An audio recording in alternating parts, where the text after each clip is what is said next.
ఆ పాండుని ఆ దుర్గాని నేను ఉరికమ్మ వెగించడానికి ప్రయత్నం చేస్తే తప్పుడు సాక్ష్యాలతో వాడు తప్పుకున్నప్పుడు మీరు మాట్లాడలేదే.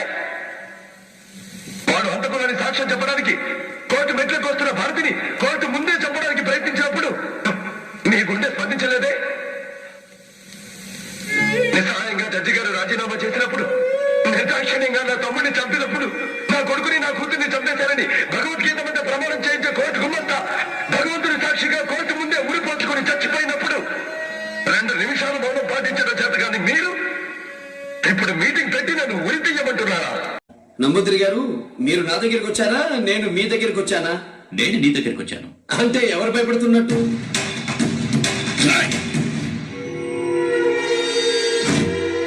2 నిమిషాలు ఈ కాలర్ని ఇలాగే పట్టుకుని ఉంటే నువ్వు మగాడివని ఒప్పుకుంటాను.